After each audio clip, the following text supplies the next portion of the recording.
Someone You Should Know. A program about people you know and even more that you don't. Hosted by Stuart Sachs, veteran, husband, father, and grandfather. Now, here's your host, Stuart Sachs. Welcome to another edition of Someone You Should Know, brought to you by Christine Dean, who is the DFW Diva, networkingdiva.com. There it is, right there on your screen. Christine can help you expand your business, reprogram your business, give it new life, give it a new look. All you got to do is go onto that website, and you can even make a free appointment for a consultation with the fabulous Christine Dean, DFW Networking Diva. Check it out. There have been people throughout my life that have just blown me away. Not so much with who they are, what they've done and all, but how they have just taken life by the neck and just squeezed everything out of it. We all come from our beginnings, and we all can think back of where we were and how we grew to where we are today. I have a guest today that has got some phenomenal stories to tell you. Most currently, he is a motivator. He works with people. He loves people. He's a people person. I want to welcome to the show Professor Jeff Willie. Good morning, Jeff. Good morning, Stuart. Thank you so much for allowing me to be part of this platform. I'm excited. Well, I am excited to have you with us. We just met. Gosh, it's only been about a week now. About a week ago, because I was invited to participate in a group that you're in, and that is the DFW Veterans Chamber of Commerce. And through a mutual friend of ours who is Christine Dean, the DFW Networking Diva, shameless plug there.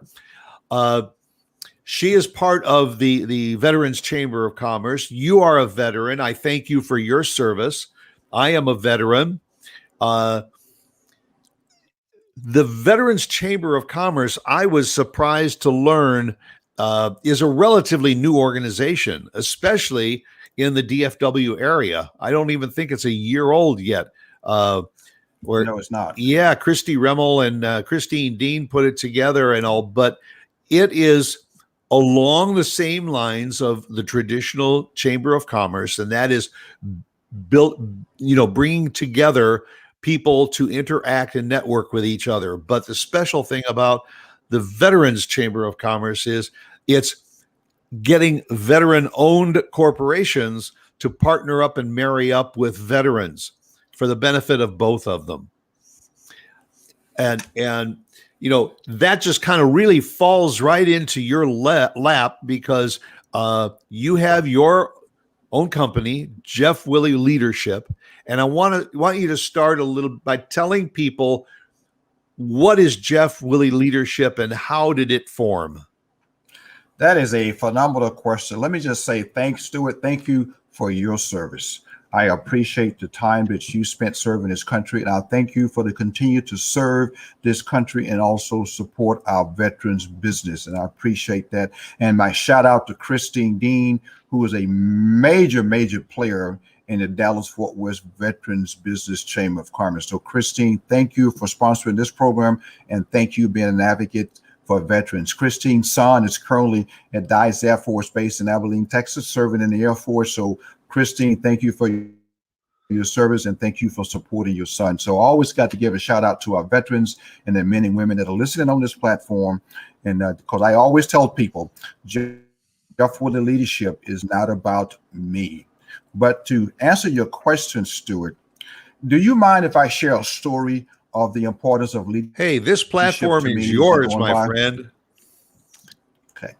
And let me just give you a part of this. I'll get into my background a little bit further in the program, but I want to help define why leadership is important to me and why Jeff Willie Leadership, because everything rises and falls on leadership. And that is, of course, a John Maxwell quote coming from the 21 Irrefutable Laws of Leadership that comes out of him. So it's not my quote, but that is essence Leadership. Everything rises and falls on leadership. That's Positive or negative has something to do with leadership. But my why is leadership is part of my keynote, part of my story.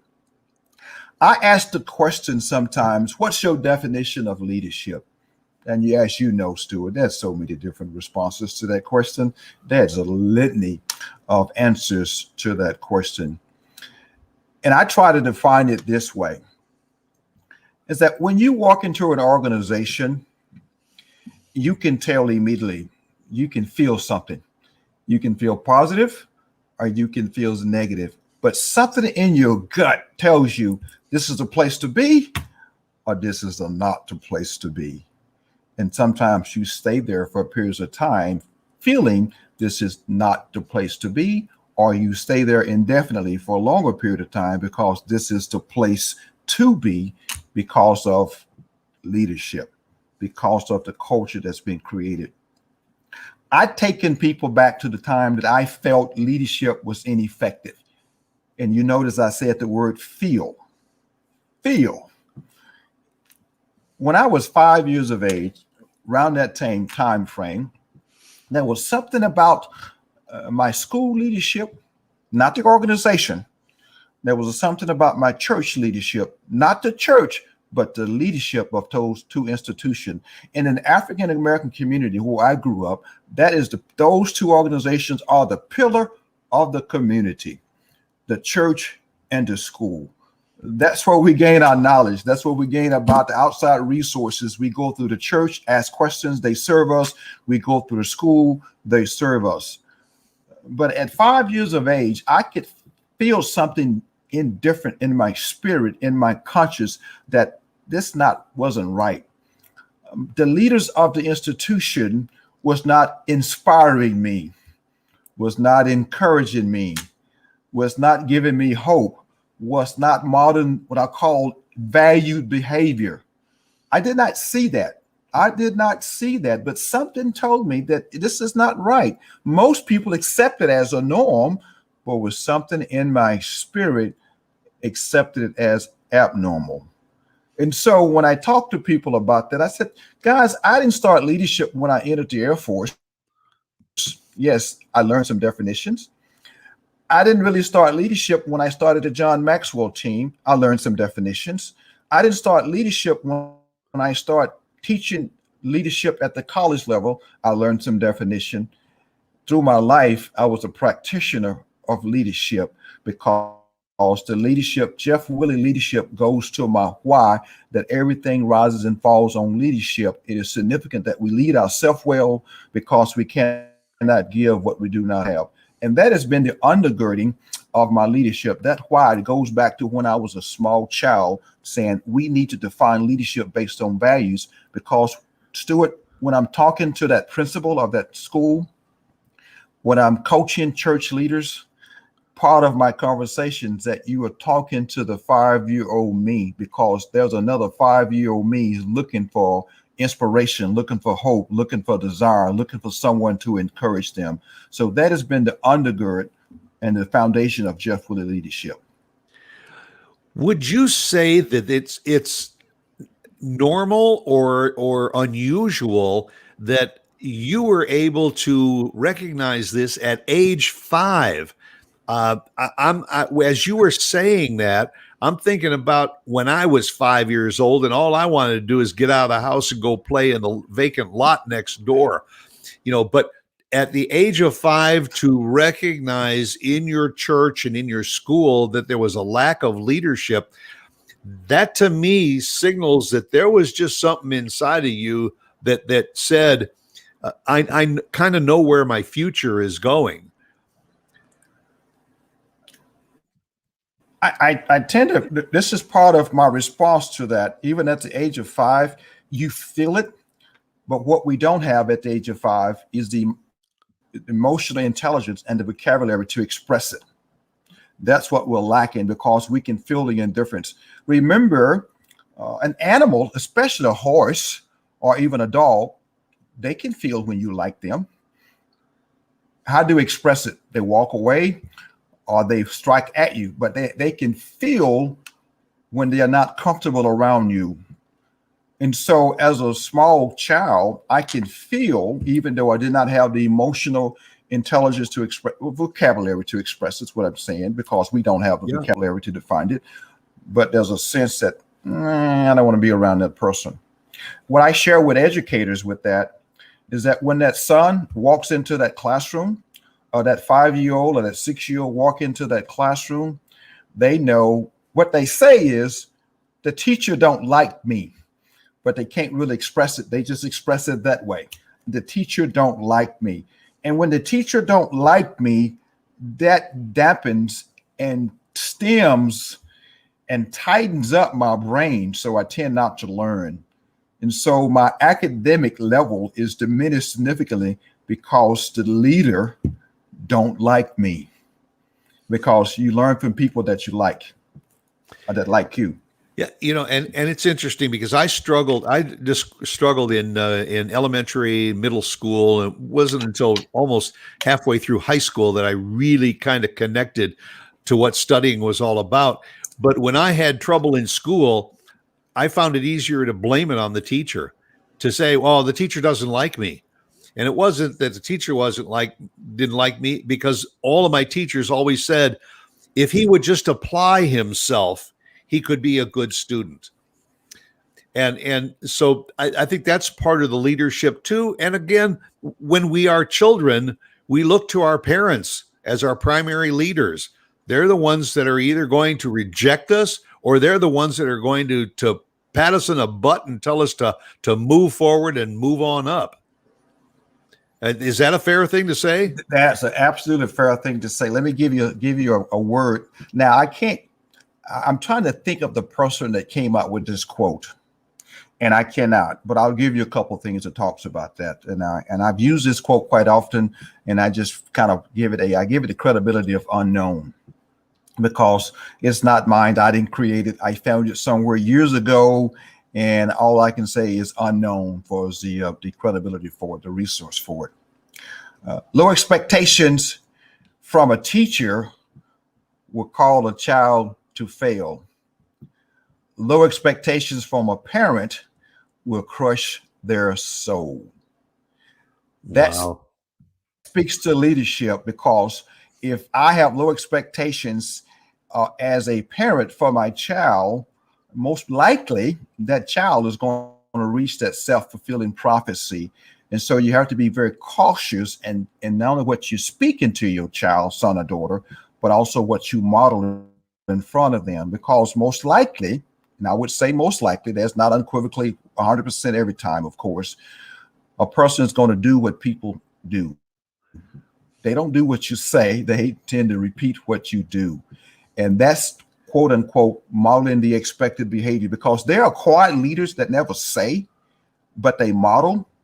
Right. And that's what people do, because you have those, what I call those quiet leaders, and you see them and you question, like, why he's doing everything right. He's modeling, and I'll end up repeating that. So the low expectations from that teacher, yes, it's probably going to cause that son or daughter, that child, that student to fail that exam. But I can tell you, the low expectations from a parent, that significant other in your life, it will crush your soul. It takes years to overcome that. Did you find grade school, being that you had these visions and this attitude when you were 5 years old, were you motivated as a child through grade school and middle and high school?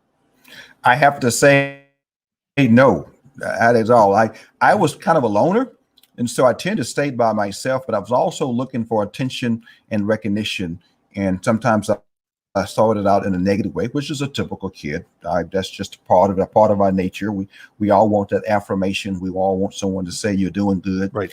But my affirmation was not affirmation. I got, you can't, don't, you can't, don't, you're never going to amount to nothing. You're too ugly. You're too black. You're too skinny. All those different things. My 8th grade math teacher, I never forget the word he spoke to me and 4 other African-American boys in his class, because this is our 2nd year of integration in East Texas, my 2nd year of integration. And that's why I speak about the power of words and the power of modeling, the words that were spoken to me by my 8th grade math teacher, I'll never forget the words. And here I am at my age, those words still resonates. And that became a catalyst, a part of my conversations with parents and with educators. And that word was spoken to me. I'm a typical 8th grade kid in the back of the room clowning in the math class. What are you going to do? You hanging out with your buds, you play. You hang out, you're not paying attention to the teacher. And then the teacher looked at us and called us out. He said, "You boys are stupid. You're never going to amount to nothing. And don't take algebra in the 9th grade."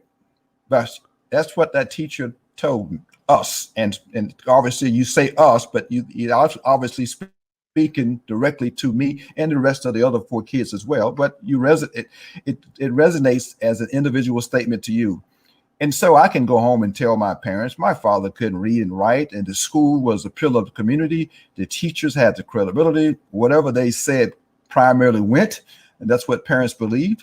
That's what you believe.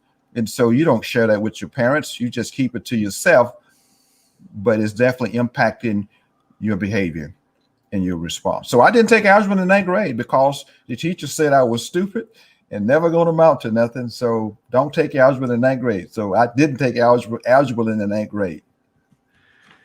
So you didn't take algebra in the 9th grade, but you went on to get 3 associate degrees, a bachelor's degree, a master's degree, and now you're working on your doctorate. So obviously you fell into another lifelong phrase that we all know, and that is do as I do and not as I say. or do as I say and not as I do. Yeah, absolutely. But I mean, you really motivated yourself because you were challenged by others.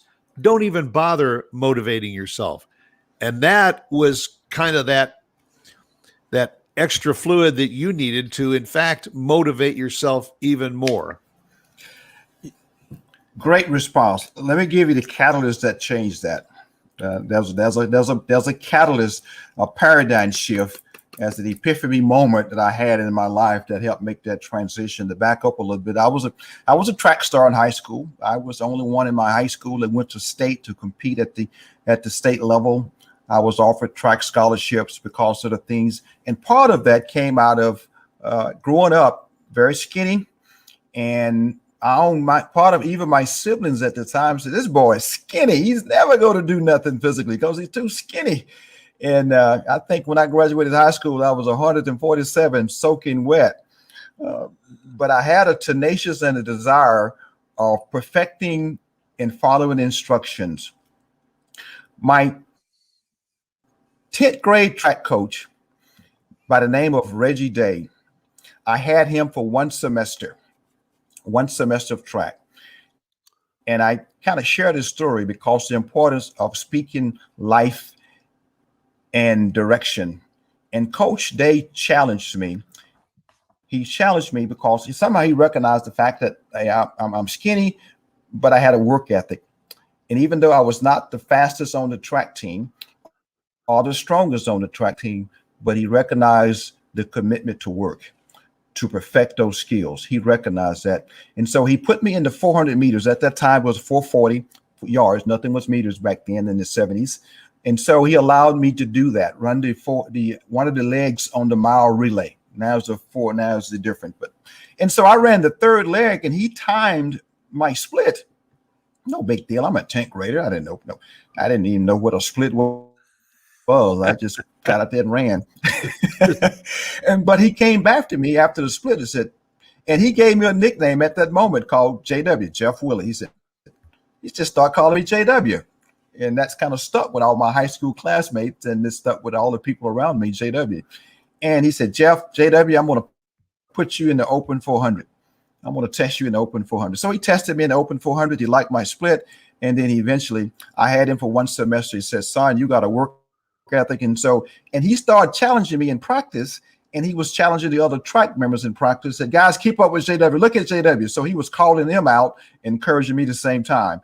And so a lot of my track teammates said, man, JW, slow down, because I'm working hard in practice, because what you do in practice determines how well you're going to perform in the actual meet, because the race is not won in the meet, the race is won in the practice.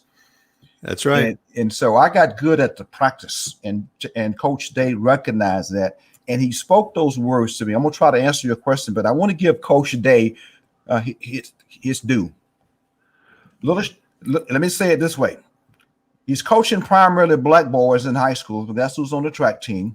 Coach Day probably stood about 5'6", maybe 5'5", a little white guy, but I never forget him. And I only saw him one semester in my 10th grade year in high school.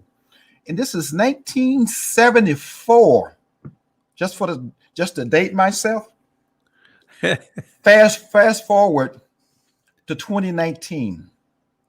Something said in my spirit, find Reggie Day.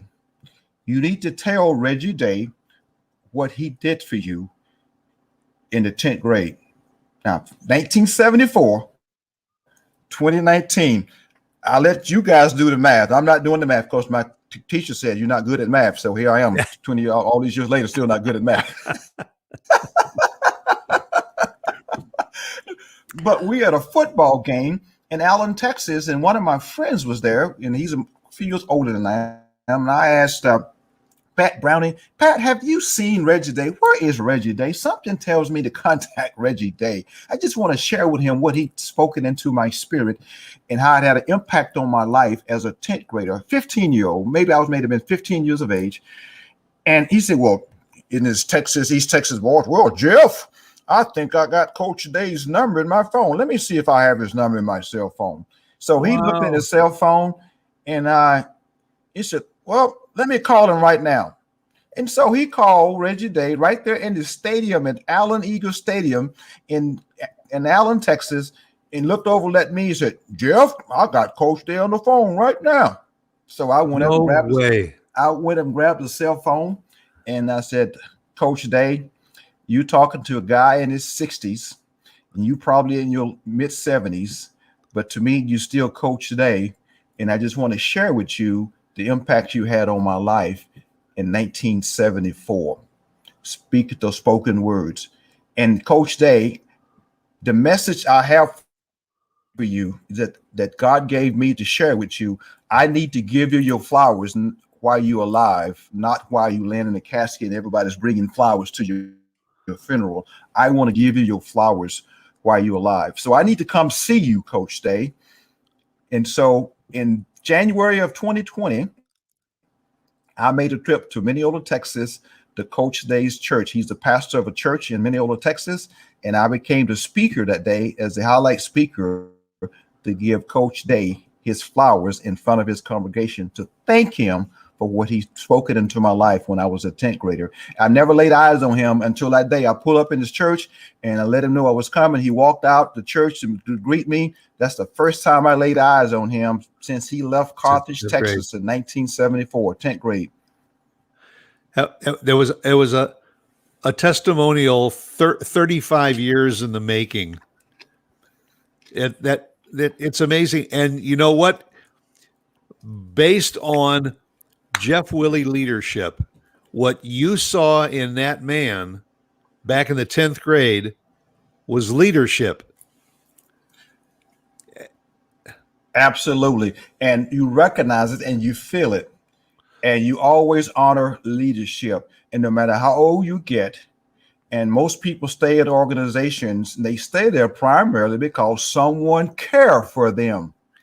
Leadership cares. Leadership gives you hope. And when people leave organizations, they are not leaving the organization, they are leaving the leader. And that's why Coach Day, all those years later in the 10th grade, because I started recognize the value of leadership significantly. And that is the foundation of what I do with Jeff Willie Leadership. That had to have been an extremely emotional reunion for both of you. Did he remember JW? He did. He remembered, and I have to admit, we had dinner afterwards, my wife was with me. My brother that lives in Tyler, Texas, came up because I wanted them to meet Coach Day. And Pat Browning, of mutual friends of myself and Coach Day, came out of Carthage, Texas. He came up. Coach Day and Coach Browning coached track many years together. And Pat and I are very, I call him my brother from another mother, even though he's a few years older than me, happen to be a Caucasian, I happen to be black, but that's my brother from another mother. So we are connected. We are so bonded together.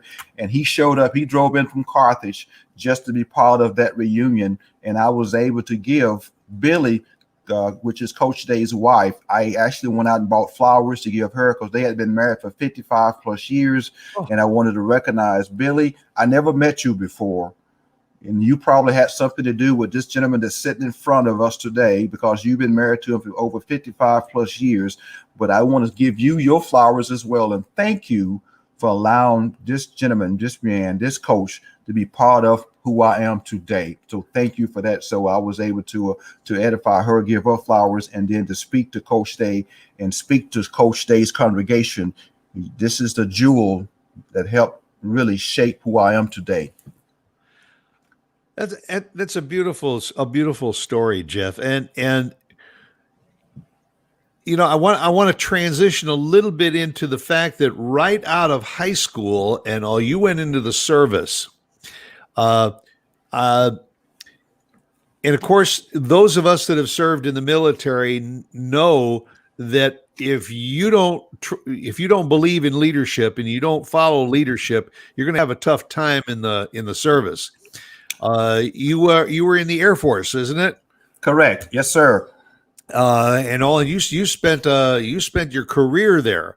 So you had this passion for leadership. Then you go into the military and you become part of that leadership through the military. What kind of effect did the military have on you, who was already someone who was very much attuned to what leadership was all about? Great question, Stuart. And I have to say it this way. As you probably know, I'm a storyteller. So that's what I do. I tell stories and I try to connect them with I always connect them with a point. I had some models. Most of the folks that are my leaders, my staff sergeants, and that was when I came on active duty had coming out of the Vietnam. Because I came in 77 and most of my leaders was been in 12 to 15 years and they were Vietnam era veterans and had a different mindset, and matter of fact, a part of a different value system that I brought into the service coming in 77. Because the reason I came in, I was married. It was a year after high school. So I entered, my wife and I already was married and had a little small girl. And so now I'm at my first base and I'm watching these leaders make decisions and impact me and watching what they do, not what they say, but watching what they do. And I'm internalizing what they do. And a lot of things that I did see, it was things that motivated me to do the opposite. It really did, because the things that I saw some of my non-commissioned officers and my leaders were doing was not appropriate for me to be an effective father, an effective husband, and to take care of my family. Because some things that they were saying, ways they behaved. Now, I had a few that model certain things. The quiet one, I can look back at a few that model some quiet behavior, was not part of my inner circle of leadership. The gentleman that I rode with as a security police, that was my immediate supervisor. And I watched one of those, but I have to admit though, this is a shout out to, he's probably retired. I'm not sure where he is. I did get to supervise his son. And this is how the deja vu and the world just moves so fast. You never know how small the world is. But my first supervisor was Staff Sergeant Philip R. Jones, Vietnam era vet, big black guy. Never forget him. I'll never forget him. That's my first supervisor. And I like what he did. He had small kids at the time in Germany. We had Horn Air Base, Germany. And I had my wife and daughter there, and my little baby girl, because the military did not fund my travel for my family, but I wanted my family with me. So I did whatever I had to do. I made sure that my family was with me at my first assignment, even though the government did not fund that, but that was not the issue. My family is more important. So I wanted to make sure that they were with me. But Staff Sergeant Jones, he had two small kids. And he would say, I had a car, but I didn't know where to go. He said, well, Jeff, tell you what, I'll come pick you up and meet me at the theater. We'll go to movies together. So he was modeling that father and that support system for me on active duty, that Philip R. Jones. There was another staff sergeant that was opposite of that was not my immediate supervisor, but he was definitely had influence, and he had negative influence. And so fast forward, there's this little boy by the name of Philip R. Jones Jr., little kid. 1977. He's maybe about 5 years old, maybe 4. I'm not sure exactly how old he was, but I was 19, 20, and he was a small kid. Here I am, an E8 in 1999 in Muscat, Oman, and I'm the E8 first sergeant and also the superintendent of the C-130 operation in Muscat, Oman. And I'm there on a long tour, 1-year tour, and everyone's rotating 90 days at a time or 45 days at a time. And I'm a former security police. And then all the people that came TDY to that location on a temporary basis, I'm responsible for taking care of them as the operations superintendent and the first sergeant. And so I hear this voice come down the hallway inside of our operations building, and I'm in the first sergeant's office, and I just walk out of the hallway, and I recognize a voice. It just sounded so familiar. For some reason, it resonated with me. And the young man walked up to me, and he's a new security police staff sergeant coming on board to be part of the security contingency for the operations. And his name was Philip R. Jones Jr. I'm going, wow. And I looked at him, and of course his wife at the time. I'm not sure if she was Asian or what. She was either Vietnamese or either Korean, but he was a mixed black and Asian. And I looked at him and I said, son, staff sergeant, I know your father, because your father was my first supervisor in the United States Air Force. You said small world. Small world. And there I am now. These many years later, I'm supervising that little boy. Full circle. Full circle. It's an amazing story. Mm-hmm. I'm fascinated with your roots, Jeff, because I learned a lot about you just by reading a bit about you, and you came from a very, very modest background. I'd like you to touch a little upon it. Number one, I cannot believe that you have 11 brothers and sisters. It was called the Willie dozen. But I want you to share with the audience a little bit about what your childhood was all about in East Texas, because I want them to appreciate where you came from to become who you are and what you are today. Okay. Great question. I of course give all glory to God that was definitely protected us, because I had you talking about grace. We needed grace. We needed protection.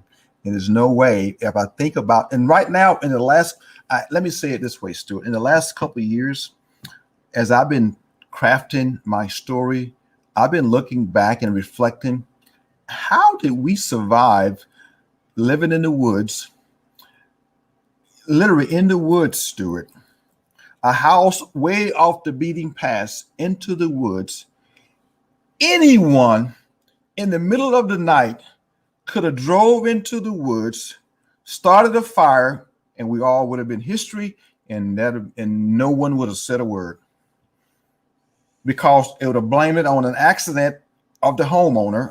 We didn't have the home, but someone in the home, literally, and someone could have came in with blazing shotguns or whatever and eliminated everyone in the house, and no one would have ever said a word. You're talking about grace and protection. I never thought about that into maybe about the last year. I guess primarily during the COVID-19 and the pandemic, and got a lot of time to sit and reflect about the environment that we were in, and God protected us in that environment, because it didn't take a lot for someone just to walk off the road, come in very quick, and we go right into the woods, and no one would have never known. It was just another house going up where the people died, and it wouldn't even made the news. It wouldn't even the local sheriff when it came. There would be no fire department to come in because there wouldn't even no volunteer fire department. It would just been another barn going up in the woods. That would have been it. That would have been it. And then everyone inside that barn, which is basically my brothers and sisters and my mother and father, and probably would have just been gone. I think about that. I said, man, why you protected us? Because that house that we had, no electricity, no running water, no TV, no telephone, none of the amenities. A 4-room house. I didn't say a 4-bedroom house. I said a 4-room house. Everything was wood. For 14 people. Yeah, for a lot of people stuck inside that little place. We slept 3 to 4 to a bed. Yes, we did. And and sometime in the summertime, that was our air condition. We would take the mattress off the bed at nighttime and put it on the porch and sleep on the porch. Yeah, absolutely. We did that. And you wake up in the morning time and there would be the coyote or the fox hanging out in the wood pile. Or we would hear the coyote or the fox kind of in the chicken coop. And my father would get the shotgun and go out and do his thing and basically to scare them off. He would never shoot or kill them, but he would scare them off with a shotgun. And my father would get up and go hunting on a Sunday morning and kill the squirrels and bring home the squirrels. And my mother would clean them, and we would have squirrels for breakfast. And we would wring the chicken neck and have, I didn't say shoot the chicken. I would say wring the chicken neck. And the chick bounced all over the place, and we eventually put the chicken in hot water and get the feathers off, and my mother would fry it up or bake it up. And then in late spring or primarily early summer, we would kill that hog and butcher that hog and put that hog in that barrel and hang it up behind, hanging up on the tendons on the tree and scrape it and gut it. And everything about the hog, except the eyes, into the brain, because we make what I call hog head cheese out of the brain, and the blood would go. We would get rid of the blood, but everything else we ate. This story, Jeff, is like something that you would go to the library and check out a book about something like this. We who were raised in middle-class families like myself have no idea, no clue of what it might have been like to grow up under those conditions. But you learned at a very early age, you raised your own food, you took care of each other. Your mom and dad were both basically illiterate. Am I correct? My mother could read and write. My father could not read and write. My mother did manage to get through the 3rd grade according to her statement. But then she was able to read and write because she wrote the names of the kids as we was born by a midwife in the woods, Miss Julia Staten. We call her Miss Julia Staten. Every time there was a new birth, my mother would tell me the story. My father would walk down the road and either get on the wagon and go down and get Miss Julia Staten. I mean, get on the wagon, put the mule, connect to the wagon, go down the road, get out of the woods and go down the road and get Miss Staten. And we call her Miss Julia Staten. She was the midwife that delivered a lot of the kids back in the woods. And she would come up and she would deliver the babies. And my mother would write the names and the date of birth in the Bible. That was our primary. But I like to share this story about Miss Julia Staten. My mother told me about this story when I was born. It was a day that my father. Where were you among the 12? I'm number 10. You're number 10. Okay. But I'm number 6 in the sons. I'm the youngest son of the 6 boys. I'm number 6. But of the total kids, Willie doesn't. I'm number 10. I have 2 sisters that are younger than me. But my mother and father birthed 15 kids. My brother Al didn't survive. My sister Irma did not survive, and they were born. I remember my mother and father eventually getting out of the woods to try to get my brother Al to the doctor. And I think he got the gentleman that owned the car, and they were saying my baby's sick, and they got Al to the doctor in Carthage, Texas, when he was a little baby, but they didn't come home with him. I'll never forget that. They did not come home with Al. But Now, did all 12 of you manage to go through the school system and graduate from high school? No, we only had we got a 50% high school graduation rate. You notice I said, I didn't say failure, dropout. I said graduation rate. Only 6 of us graduated high school. Of the 6 sons or the 6 boys, only 2 of us graduated high school. And we all went to primarily started in segregated schools. The schools in East Texas integrated in 1970, and the first graduating class was 1971. And my first integration school year when I was in the 7th grade. And my 4th sister, she was class of 71, the first integrated school, first integrated graduation for Carthage Independent School District in 1971. But most of my siblings did not finish school. It's quite a story. It's quite a story.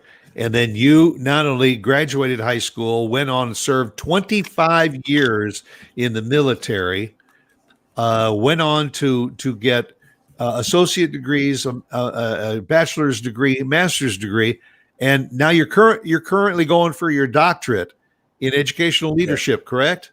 Yes. You just don't stop, do you? Well, I don't. God hadn't called me home yet, so why should I be stopping, Stuart? And love it. Why you keep should going I be until stopping? you get the call. Yeah, and my wife is working on her doctorate as well, and of course my oldest daughter is a pediatrician. She's been practicing medicine for quite a few years as a pediatrician, and my baby daughter, my youngest daughter, she's an attorney. She's been practicing law for many years as well. Well, let me give you the paradigm shift, the epiphany that kind of helped shift that catalyst, move that needle in my life. And I'd like to share this story about being a lifelong learner. There's always got to be something that moves you forward. You fail forward. You got to move forward. You got to be intentional. In 1977, when I decided to enlist into the Air Force, I needed my birth certificate to do so. I never seen my birth certificate before. We never talked about it. That's something you don't sit around a dinner table talk about, birth certificates. Mom, I need my birth certificate so I can give to the Air Force recruiters.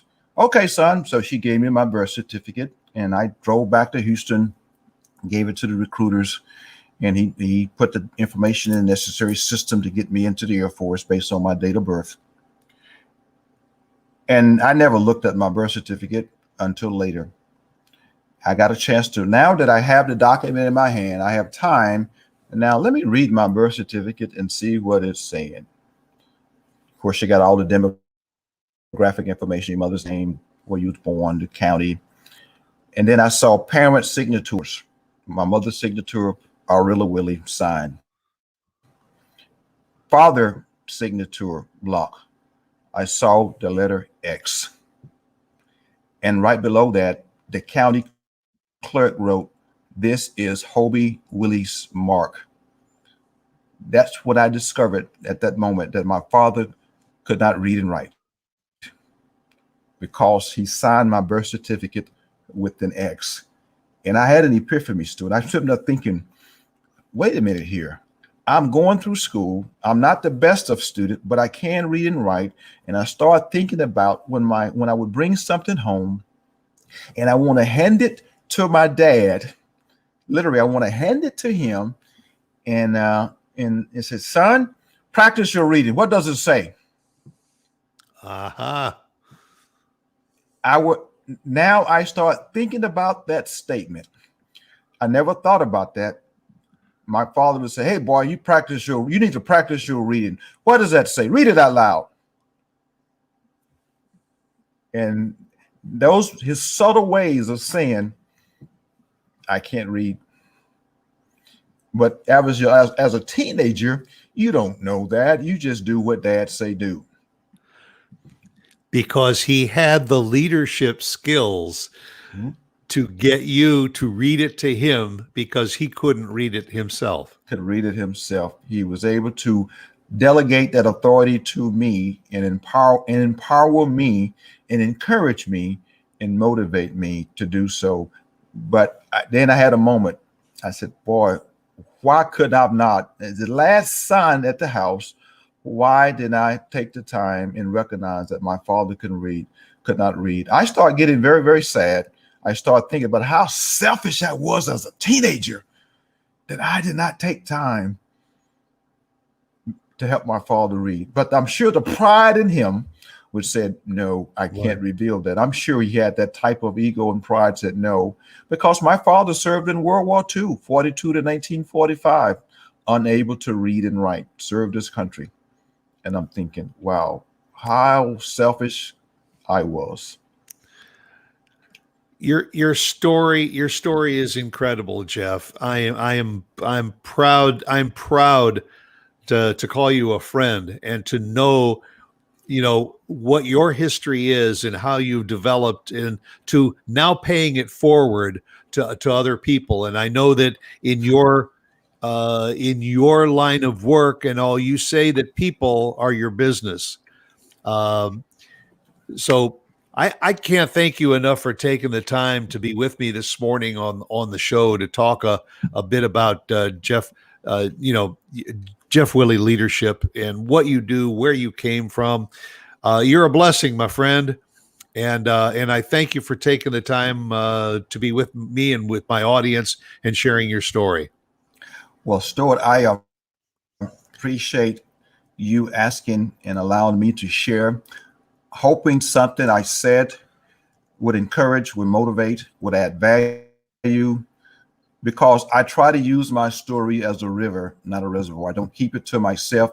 And my story is not about me and is not for me, but it's to help others. And I want to pay it forward as much as possible. The website is right there on the screen. Go to jeffwillie.com. You can learn more about Jeff Willie Leadership. Get in touch with Jeff. If you have questions for him, you would like him to motivate you, your family, your community, your corporation, check it out and talk to Jeff. Again, thank you, my friend. Your life has been a foundation for your future. And I applaud you for that. I salute you for that. And thank you again for being a guest on the show. Yes, sir. Thank you, Stuart. God bless you, and God bless Stuart Sachs and his family, and God bless our veterans. Well, thank you. And the same to the Willie family. And thank you all for taking the time to spend the time with Jeff and with myself. That'll do it for another edition of Someone You Should Know. Go out and make it a good week, great weekend. Come right back here again next week for another show. Okay? Take care.